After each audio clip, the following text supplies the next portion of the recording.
ये कहानी अच्छी लगी और इससे कुछ सीख मिली तो चैनल को सब्सक्राइब ज़रूर करें। आपका एक सब्सक्राइब हमें इसी तरह से नई नई कहानियाँ आपके लिए लाने के लिए प्रेरित करता है।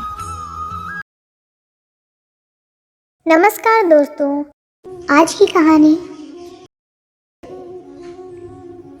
एक राजा था जिसे शिल्प कला अत्यंत प्रिय थी। वह मूर्तियों की खोज में देश प्रदेश जाया करता था।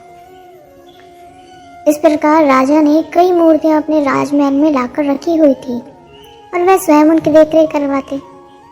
सभी मूर्तियों में उन्हें 3 मूर्तियां जान से भी ज़्यादा प्यारी थी। सभी को पता था कि राजा को उनसे अत्यंत लगाव है। एक दिन जब एक सेवक इन मूर्तियों की सफाई कर रहा था, तब गलती से उसके हाथों से उनमें से एक मूर्ति टूट गई। जब राजा को ये बात पता चली तो उन्हें बहुत क्रोध आया और उन्होंने उस सेवक को तुरंत मृत्युदंड दे दिया। सजा सुनने के बाद सेवक ने तुरंत अन्य 2 मूर्तियों को भी तोड़ दिया। यह देखकर सभी को आश्चर्य हुआ। राजा ने उस सेवक से इसका कारण पूछा। तब उस सेवक ने कहा, महाराज क्षमा कीजिएगा, यह मूर्तियाँ मिट्टी की बनी है, अत्यंत नाजुक है। अमरता का वरदान लेकर तो नहीं आई है। आज नहीं तो कल टूट ही जाती। अगर मेरे जैसे किसी प्राणी से टूट जाती तो उसे अकारण ही मृत्युदंड का भागी बनना पड़ता। मुझे तो मृत्युदंड मिल ही चुका है, इसलिए मैंने ही अन्य 2 मूर्तियों को तोड़कर उन 2 व्यक्तियों की जान बचा ली। यह सुनकर राजा की आंखें खुली की खुली रह गई। उसे अपनी गलती का एहसास हुआ और उसने सेवक को सजा से मुक्त कर दिया।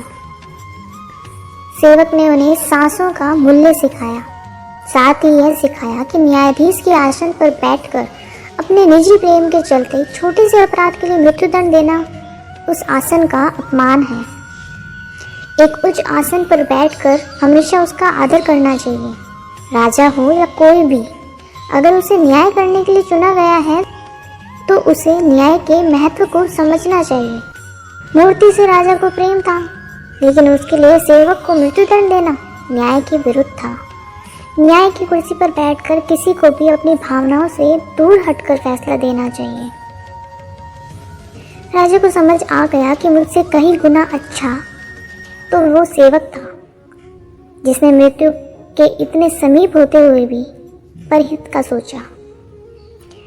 राजा ने सेवक से पूछा कि अकारण मृत्यु के सामने पाकर भी तुमने ईश्वर को नहीं कोसा, तुम निडर रहे। इस संयम, समस्वभाव तथा दूरदृष्टि के गुणों के वहन की युक्ति क्या है? सेवक ने बताया कि आपके यहाँ काम करने से पहले मैं एक अमीर सेठ के यहाँ नौकर था। मेरा सेठ मुझसे तो बहुत खुश था, लेकिन जब भी कोई कटु अनुभव होता तो वह ईश्वर को बहुत गालियाँ देता था। एक दिन सेठ ककड़ी खा रहा था। संयोग से वह ककड़ी कड़वी थी। सेठ ने वह ककड़ी मुझे दे दी। मैंने उसे बड़े चाव से खाया, जैसे वो बहुत स्वादिष्ट हो।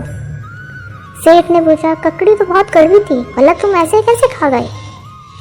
तो मैंने कहा, सेठ जी आप मेरे मालिक हैं, रोज ही स्वादिष्ट भोजन देते हैं। अगर एक दिन कुछ कड़वा भी दे दिया तो उसे स्वीकार करने में क्या हर्ज है?